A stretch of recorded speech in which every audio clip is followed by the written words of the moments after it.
Welcome to today's edition of Tech Tuesday by Full Sail University. Today's discussion, Emerging Technology Scholars. I am Luis Garcia, Vice President of Emerging Technologies at Full Sail University. We have a special panel today. For the first time, we have Full Sail University students. And we have first, Alexis King. She's a 2020 Emerging Technology Scholar and Game Development student.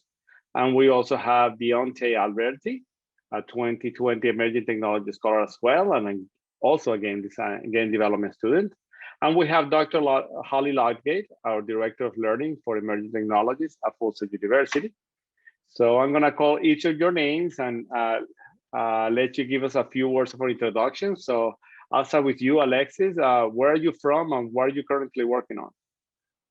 Hello, I am from Navarre, Florida, and currently I am working on my game development bachelor's degree at Full Sail University.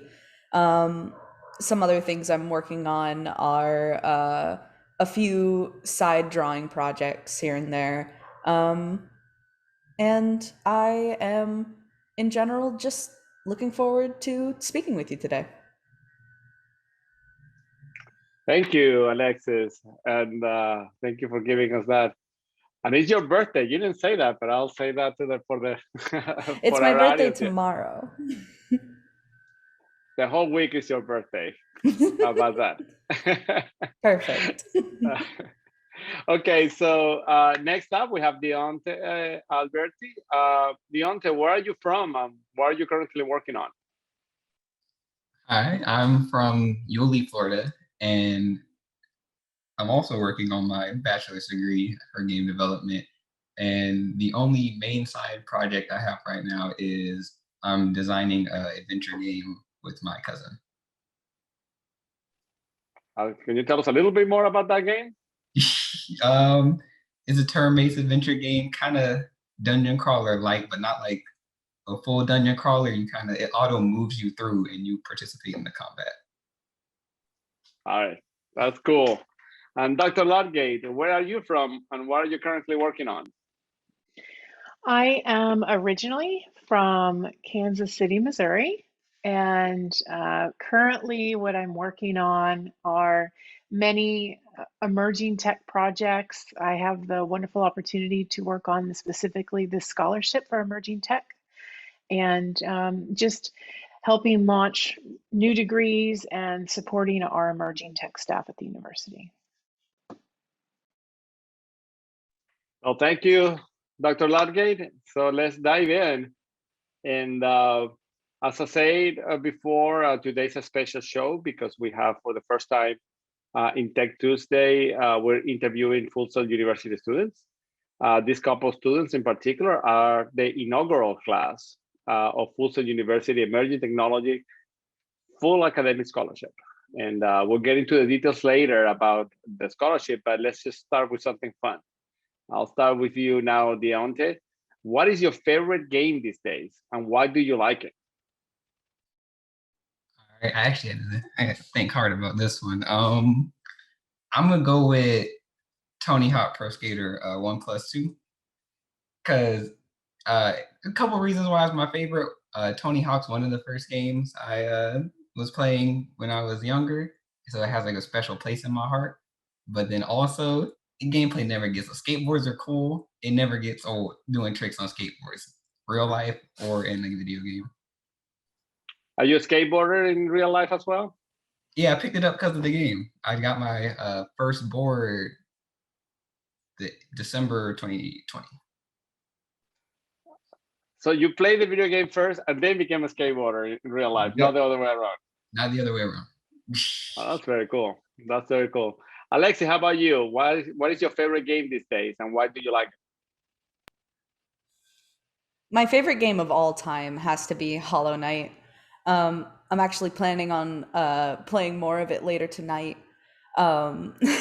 just to kind of relax and celebrate, like you said, my birthday week. It's probably my favorite game because there's just so much about it. Artistically, mechanically, the entire game is just exactly what appeals to me. the art style of the game too just is, it's so simple and clean. I love it. That's all. That's awesome. How about you, Dr. Ludgate? You're a big gamer. What are you gaming this day, and why do you like it? What a great question. I parenting a 9-year-old. I think that's the game of life. So I don't play games currently, but I fund a lot of games. I buy a lot of mine coins and V-Bucks, and I have a deep appreciation for games, but unfortunately with managing a house, it doesn't lend a lot of time for gameplay. I miss it. Okay, so let's go back to the past then, Dr. Ludgate. Sure. What was the first video game you ever played? What a great question. So the first video game I ever remember playing was Super Mario. And I do remember playing Tetris on a Game Boy. So those were my first introductions to games. Those are great.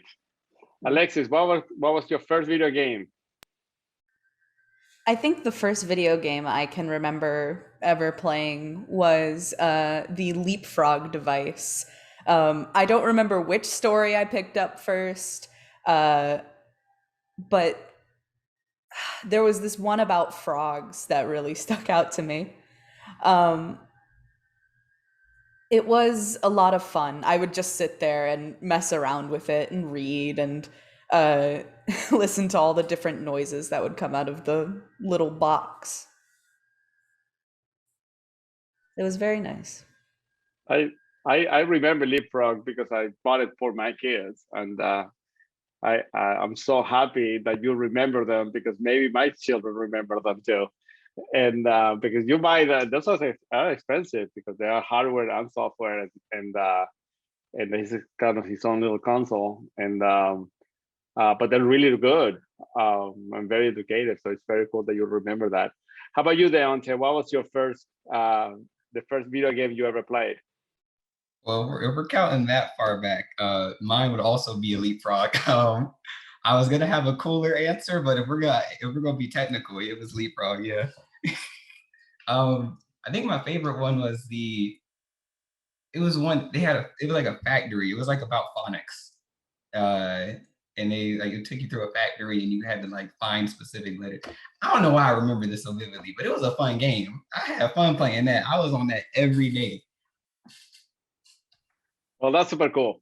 And I mean, you're not asking me, but I'll tell you, the first video game I ever played was Pong in 1978. And Pong was released in 1976. And he made it to my home a couple of years later, and it was crazy. He revolutionized my house. So the whole history of video games right here. Let's talk about technology, and after all, this is Tech Tuesday, and always like to know how people fell in love with technology. I fell in love with technology very early in life, and I had my first computer when I was 8 years old, and I started programming right there and then, and which today is not so rare, but back in the 80s that was really rare. And I started because of the video games, but what kept me coming back to it was the programming, and really liked that. And so let me start with you, Alexis. How do you fall in love with technology? It's one of those questions where it kind of applies to all of my life. I don't really remember a point where I wasn't in love with technology. But the thing that really, really drove me into it were the home entertainment systems like the N64 or any kind of plug and play console. There was this one SpongeBob one that I would play all the time. I'm sure my parents could probably make every sound effect from it. Alexis, what about programming or coding? What was your first language? My first language was Python. In middle school, I took an IT class, and after going through all the assignments in that class, would usually have a bit of free time to mess around on the computers. And my teacher recommended I check out this website called Code Warriors, I believe. And it teaches you Python while also simultaneously being a video game. And then there's the whole code.org movement, Hour of Code, that really, really drove home that this is something I very much enjoy learning and doing. That's super awesome. And the folks that do Hour of Code would love to hear that. And that it actually did inspire you. Deontae, how did you fall in love with technology? When I was younger, I'd be like stuck inside the house a lot because I was sick a lot. And I wouldn't have much to do. And then also in school, I would get bored really easy because I finished my work early. So there was this nice lady who she ran the church I went to, and her and my mom was talking one day, and they sat me at a computer to like try to give me something to do when like I was done with all my work.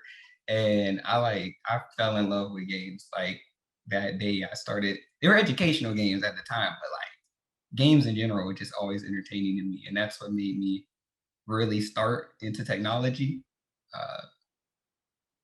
Yeah, that's pretty much. And what about you already are a programmer before you came here. So how did you first start coding? What was your first language also? My first actual language was Java. I was taking AP computer science class junior year.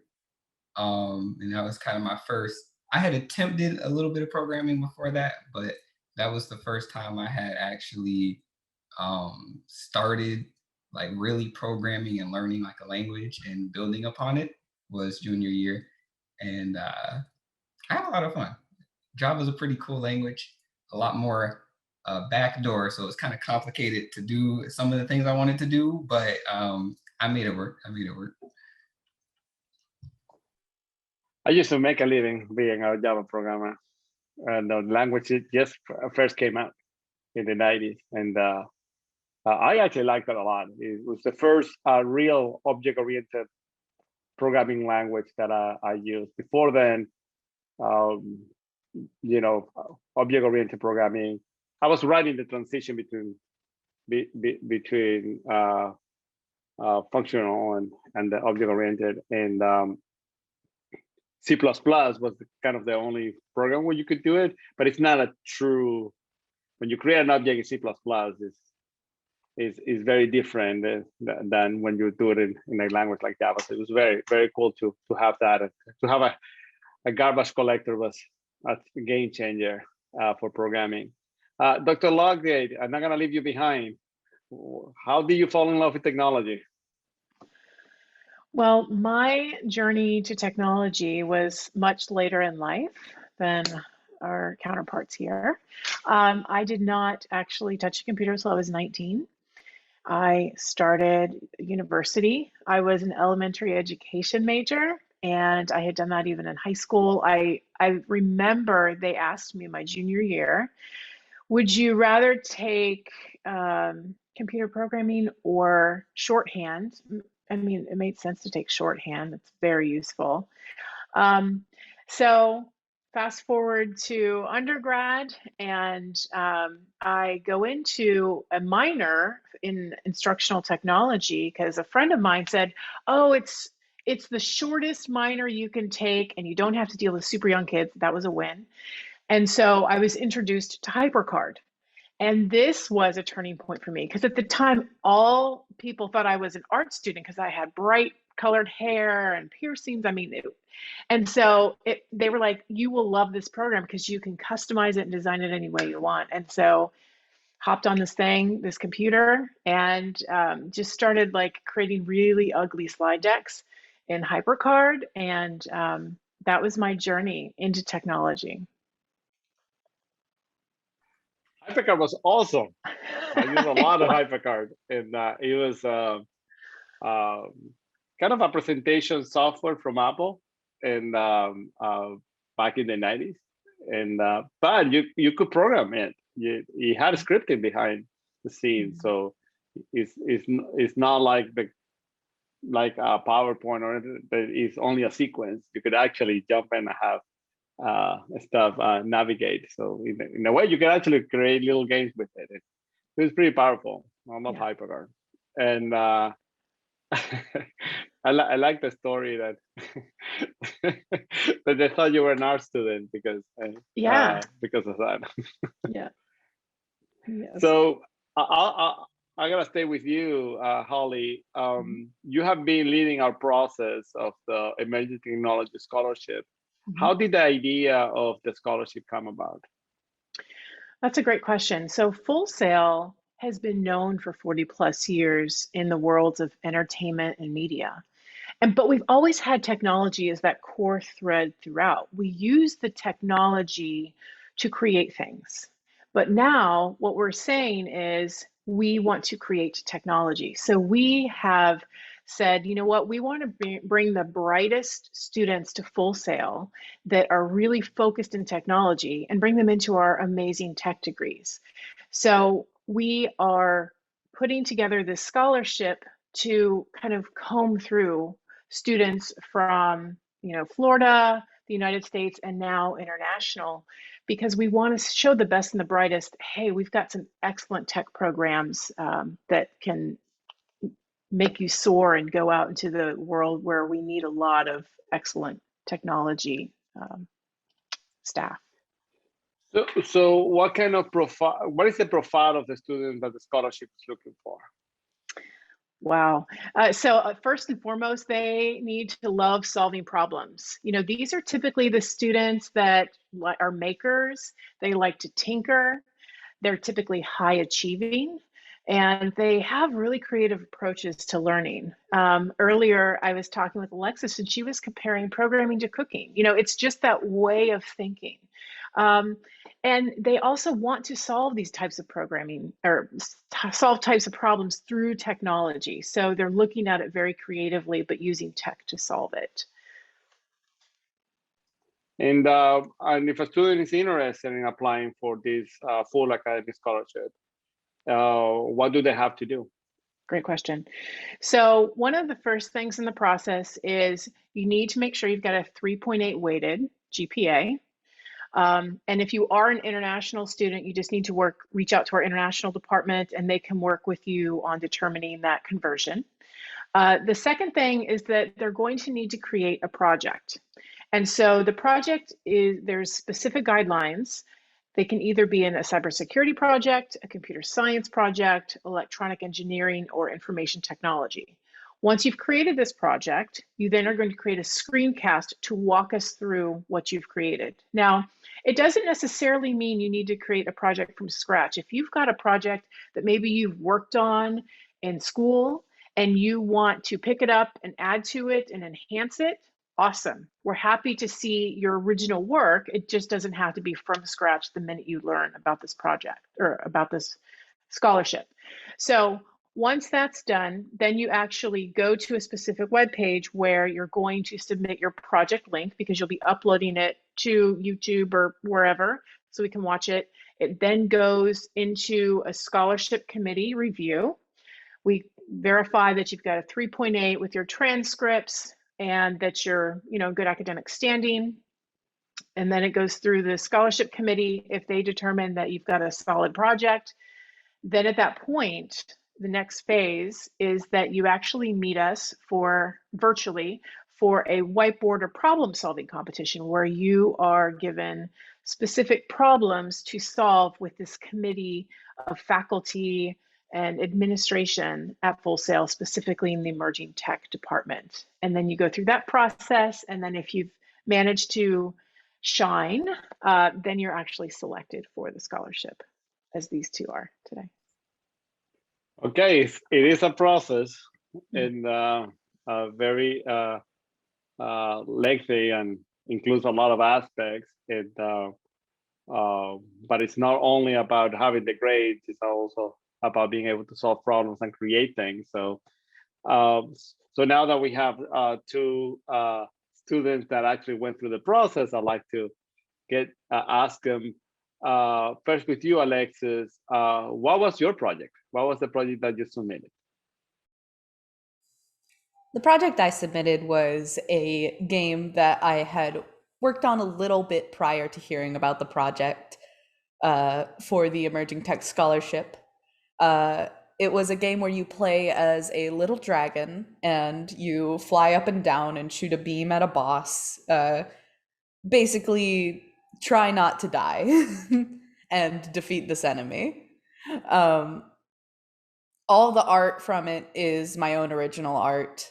All the programming was a combination of what I had picked up just messing around with JavaScript and also from an AP computer science class that I had taken in high school.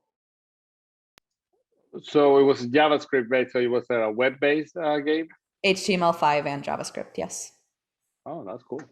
That's very cool. Very practical. How about you, Deontae? What was the project that you submitted? So my project was, it was also a video game, and it was in Game Maker Studio 2. Because we had been working on it. I was taking a game design class at the time, and we had access to Game Maker Studio 2. So mine was it's kind of hard to explain. It was a turn-based game where you and your opponent are given a selection of characters to pick from that all have their different, stats and abilities and things, and you select the one that you want, and you take turns picking, and at the end, it just went through and ran a simulation of their battle and what they like to determine the outcome. It ran like a little simulation, had slight randomness in it to make it more exciting, and then at the end, winner was determined, and then you could play again or exit. And it was written all in GML inside of the engine. Game Maker is a great way to get started with creating games. It's a very nice platform. And I was present in both of your sessions of the problem solving competition. And just to frame it, you gotta come in and it is like a Zoom call and with like 5 or 6 professors, and I was there to observe, and I remember my first thought was, this is gonna be very intimidating for the student coming in, and so I'd like you to share a little bit about how was that experience of the problem solving session. I'll start with you, Deontae. It was definitely interesting, like you said. There was a lot. I knew it was going to be a panel of people, but I was thinking it was like a panel like our size, like maybe 4 people there. But it was a lot of professors just kind of sitting there, like, all right, so let's see you run us through your thought process real quick. I was like, oh, okay, no pressure. But it was kind of fun. I'm not gonna lie. I had seen, because I go to a lot of just coding websites to practice coding skills. I had seen some of the problems before, so I was like, I knew the thought process I was going down for getting the work done. And then when they asked to explain, I get really excited to explain code. Even to people who don't know what programming, I'll talk your ear off about some code. So I was sitting there like, I was waiting for them to ask me for the explanation, and I gave like a really detailed walkthrough because I was just excited. I was excited in the moment. I'm excited now just thinking about it. It was fun. I enjoyed that. We could do it again if they want to. I enjoyed that process. I remember you being excited. You did an excellent job explaining the problems. I had no idea what the problems were going to be. So I got them at the same time that you guys did. I started writing down how would I do it. And in my little book, it's like, oh, that's an interesting problem. And that's cool. And how about you, Alexis? How was the experience for you of the problem solving session? It's like what Deontae said. I definitely expected a smaller panel, but a bigger panel didn't exactly stop me. I too very much enjoy explaining the thought process behind problem solving in general. I hadn't exactly seen the questions before, but I had seen assignments from the classes that I had taken or the summer camps that I had gone to that answered extremely similar questions. So I did have some experience with solving problems that were along the same lines, while also being able to verbalize that process. It's very important to practice verbalizing your ability to think through a problem and get to the end. That's how you write comments for your code, after all, when you're pseudocoding. It's just you writing down your thought process, the recipe, if you will. Absolutely. Oh, talking about comments in code. It's amazing that we see somebody so young talking about commenting your code. And because it's something that usually comes with more experience as you realize that someday you're gonna come back to the code and you're not gonna remember why you did what you did. So it's having that presence of mind is super important. So having gone through the process, and again, you both have to have been a 3.8 or higher in your GPA in high school. And I think there's a letter of recommendation there as well. And then you have to submit a project, which you guys explained what it was. In your case, was a game for both of you guys. And then you go into this not so intimidating panel of people asking you questions about your thought process, solving programming questions. And so if somebody came to you and asked you, how do I prepare for this process? What would you tell that person? I'll start with you, Alexis. Like I said before, I think the most important part is being able to communicate your thoughts. When it comes to solving the problem itself, it's usually logic. It's how do I do this task? I take the steps to do this task. It's very, it is something that you can practice. It is something that you can prepare for. One thing I recommend is finding a website or even multiple websites to practice problem solving, to practice getting different situations and working them through in your head, and then maybe find someone and try to explain it to them. Or as I was talking with Holly earlier, I mentioned how programming is very, very much like cooking, in the sense that there is a recipe, and problem solving, going through your steps and explaining the process, is like teaching somebody else your own recipe. You get to go through your solution and what you would do. And another important part of that is communicating with other people and learning their solutions too. Because that's the great part about working with other people, is you get to see their thought processes, how they approach a problem, how they do something. And opening up your mind to different solutions is another way that you can practice good problem solving. That's great advice, Alexis. Deontae, for you, if somebody came and asked you, how to prepare for applying to this scholarship, what would you tell them? I would probably say, I really feel like Alexis covered everything. I'd probably tell them that definitely, I think the hardest part definitely is verbalizing for most people, because I feel like it's really easy to write down like some code, or like just write down like a solution that in your mind you're like, yeah, this works. But then say it out loud is hard, because it was even kind of hard for me, because I don't mind talking about it, but then making what you say make sense is also important. So I think that's probably the number one thing I would work on, is just making sure that when you say something, you're explaining it like a person who doesn't know what you mean can follow at least like what you're saying. That's great. The idea of not only solving the problem, but verbalizing the solution is super important for that part of the process. The audience is very savvy, so it's not like you're explaining to somebody that doesn't know anything, and so that gives you a little advantage. But yes, it is very much about understanding the thought process. Dr. Ludgate, you have been a great advocate for inclusion and have been actively helping young girls in the field of technology.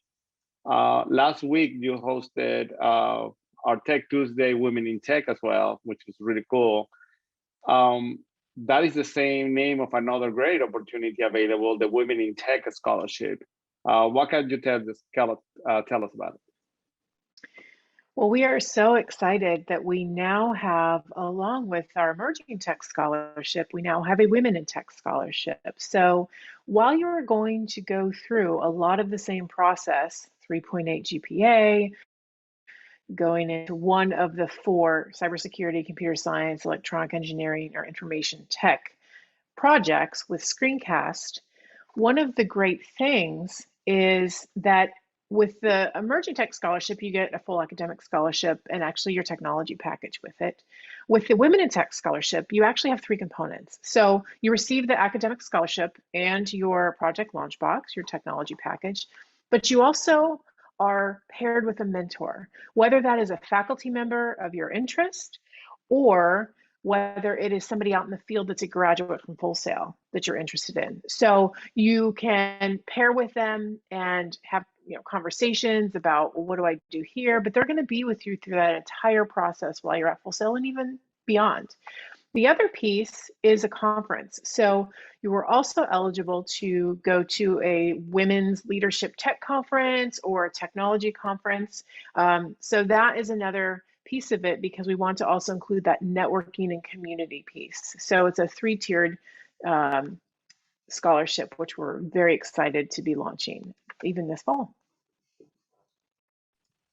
Great. How exciting. And also, if there is both scholarship, the Women in Tech and the Emerging Technology, it's not that now only women can apply to Women in Tech, they can also apply for Emerging Technology as well. So we have more opportunities for females to enter in the field. I'd love to talk about the future and ask you, our students here, what do you think you want to do after graduation? Is there a particular area or industry or company that you would like to pursue? I'll start with you, Deontae. After I graduate, I'm hoping, kind of depends on how things play out, but I'm really hoping to have my own type of company deal. I want to like run an indie studio after I graduate and kind of spiral that in to bigger stuff. I ain't gonna get too far ahead of myself, but I'm just saying, if Sony go bankrupt, you know who caused it. That's awesome. Love the confidence. And I must say that Orlando is have a great community for indie development. And many of our graduates go on to create their own games. And Alexis, how about you? What are your plans after graduation? I definitely believe that I will end up at a smaller, more indie kind of company. The absolute dream would be ending up with Super Giant Games over in San Francisco, California. The games that they've produced, the art that they've produced, it is just simply fantastic.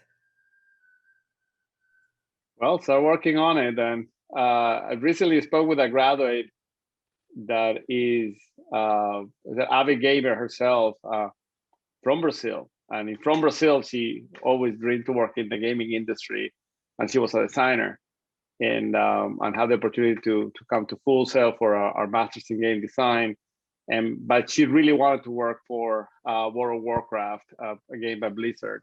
So she took all her portfolio, and every project that she had, she imagined that she was doing stuff for that particular game. So when she finished, all her portfolio looked like the style for that particular game. And she did apply for positions. She's a UX designer with Blizzard, and she got 3 offers, and one of them was for World of Warcraft. And today she's the lead UX designer for World of Warcraft for the past 5 years. So it can happen. It is possible, and for those things to happen. So it's so good that both of you are so focused already on what you want to do. In terms of technology in general, and I know you both work in games, but creating games is solving problems a lot, and is there a particular problem that you would like to solve with technology? Alexis. I definitely think there is a lot of assistance and accessibility options that can be created through technology. For example, I am someone who has an extremely poor memory. If I didn't have my Notes app on my phone, I don't know what I would be doing. It's just so convenient to have something that can access so much information and then also act as a little memory log for me. I know my mom actually helped set up this one student who was paralyzed from the neck down with a piece of accessibility technology that allowed them to use a computer with their eyes. It was amazing. I did. We had a student, and Holly knows this a lot. Why don't you tell us about that particular student, Holly, before I go to Deontae and ask him? Yeah, I love talking about Sadie. She is actually now a graduate from our digital cinematography degree, but she is essentially paralyzed from the waist down and has cerebral palsy. And actually, we learned about her through a graduate student in our education degree, our master's in education. And she had this dream of editing video. And so she came to Full Sail. Well, she virtually came to Full Sail. She did a fully online degree. Many of the students going through with her had no idea. And when they met her, she's nonverbal. They were floored. Because she interacted and worked with them just the same as every other student. It was a truly wonderful day. But the exciting thing is to see what she's done since. She's actually been featured from Tim Cook on the Apple stage, where she helped edit video, for Apple when they're talking about accessibility. So if you go back a few years, you could probably see her. She's got a beautiful story, and we're just proud of all of the work she's done as a graduate. And we love sharing that story because she really has made a powerful impact to show nobody has any excuses. If Sadie can do it, we all can do it. Absolutely. And Sadie had so she can only move her face. So she had 2 buttons and she clicked them, and that's how she controls the computer. And she edits video and write edits to communicate with people that way. It's pretty amazing. So Deontae, how about you? Is there a particular problem you like to solve with technology? I'm just hoping that we're able to solve more medical related problems, I guess, because I really I always find it kind of sad because when children are born with issues that you can't really, that we don't have a way to resolve now, but technology is already being integrated and woven into the medical field as it is, and I'm hoping that one day they find a way to just more accurately fix these issues early on before they grow into more permanent problems, because it's a lot easier to heal someone younger while their body's still developing and recovering, as opposed to when they're older and you can't really do as much because it's a permanent change whatever you do to them and their body won't adjust to it anymore.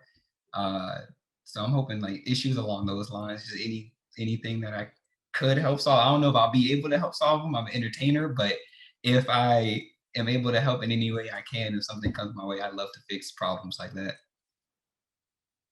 That's super cool. Yeah. I think that the advances in medicine because of technology are are going to become very important in the next 20 years. And we have seen now that they are doing drug discovery using data science methods and not so much biology methods. And the computers can process a lot faster now. So you can use other methodologies for drug discovery. And I've seen presentations on that when not exactly a medical scientist or biology scientist, but actually a data scientist explaining the process of drug discovery with these new methods. So I think that's going to happen more and more and into the future. So I'm with you. I'm very optimistic at the onset that we're gonna solve some big problems in the next 10, 20, 30 years in my lifetime. I'm hopeful that we're gonna cure cancer in my lifetime because of technology. So do you guys have I know, Alexis, that you're here in Winter Park, and I don't know if Deontae, you also are in Winter Park, but either way, and because some of our students are still remote, I like to, the full cell method is very unique and it's very immersive and very rigorous, and it helps to have a routine. And so I'd like to ask you about yours. Alexis, do you have a student a routine as a student? Very much so. I usually, a day starts, I wake up, I check everything I have to do. I go through all the assignments I have for the week. What progress can I make today on this? What progress can I make today on this? What can I finish today? What needs to be done by today? Balancing that alongside with chores now that I'm living alone down here, in addition to also maintaining my social life, it's definitely a lot of work that is also very rewarding. Prioritization. It's gonna take you far in life. A good method, Alexis. Deontae, where are you right now, actually, first of all, and what is your routine? I have made my way down to Winter Park. I got here towards the end of January. And as far as the routine goes, it's kind of weird for me. I'm kind of always thinking about the things I need / want to do. Like I go to sleep thinking about what I still have to do, and then I'll wake up thinking already like what I still have to do for the rest of the week. But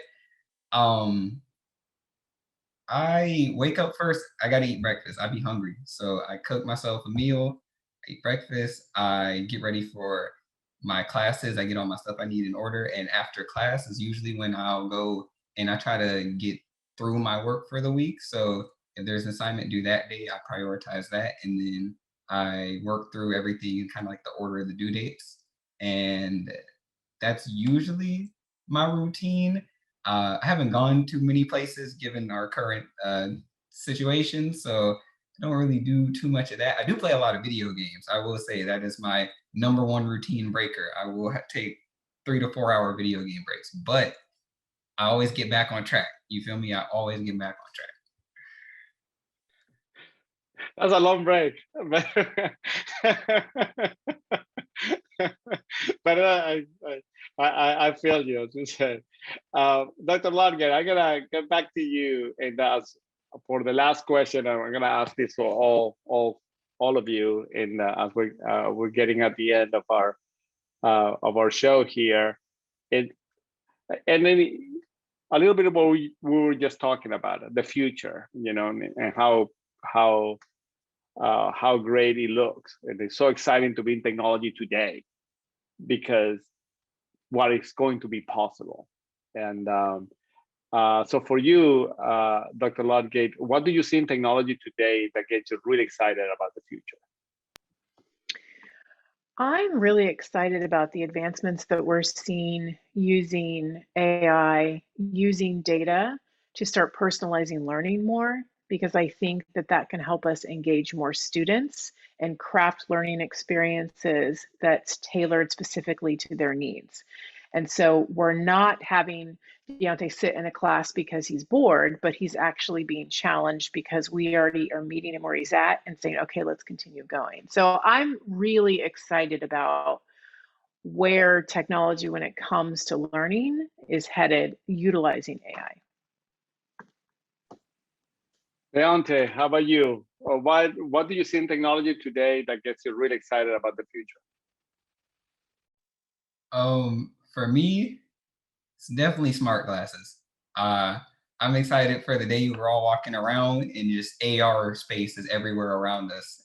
And we're just like, you look at I think it was the Mega Man Star Force series of games where like they could just walk up to things with their little smart device and it would just pop up information about the people and places around them, whatever was made available to the public.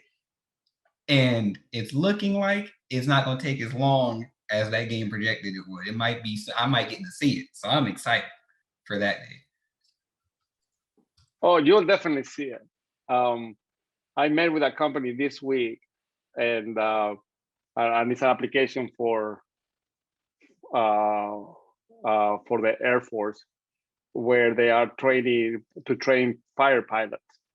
And so to train a fire pilot, it's very difficult to train them in ground simulators because you can't really do the things that a aircraft jet can do in the air. And so they're using probably technology we don't have access to as normal people, and of augmented reality, but they have an augmented reality mounted into the headset of the pilot, put them in a real aircraft, and they fly. And then through augmented reality, they put the enemy fire pilots in the air, and they're driven by AI. And so they get to practice a real fight, while actually flying. So if you can do that at that speed, you definitely can do what you're talking about. And I'm pretty sure their smart glasses are, millions of dollars. So, but it's just a matter of time. So Alexis, how about you? You get the last word. What do you see in technology today that gets you really excited about the future? I really enjoy both the advancements in transportation and also in service. The sense that you don't necessarily have to meet face to face with someone to make sure that you get food for that day. For instance, you can send a lot of messages over communication technology that will get you transportation, like Uber.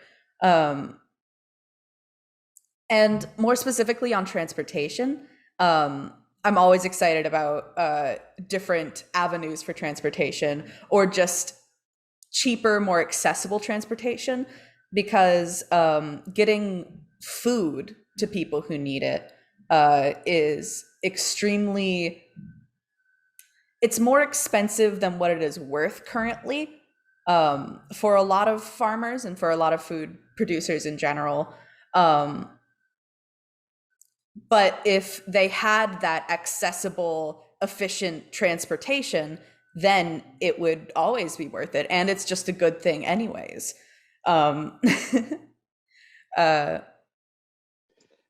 Transportation is definitely a place with great advances, and Orlando actually had the right legislation, and it's a test ground for a lot of self-driving vehicles.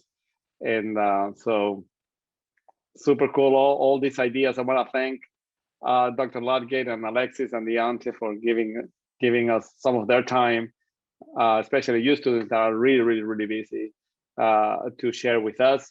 And for those that are listening and seeing us, invite you to the next edition of Tech Tuesday, when we're going to have a one-on-one conversation with Ms. Sheena Fowler, the Vice President of Innovation for the Orlando Economic Partnership. Her job is to bring very cool technology companies to this city.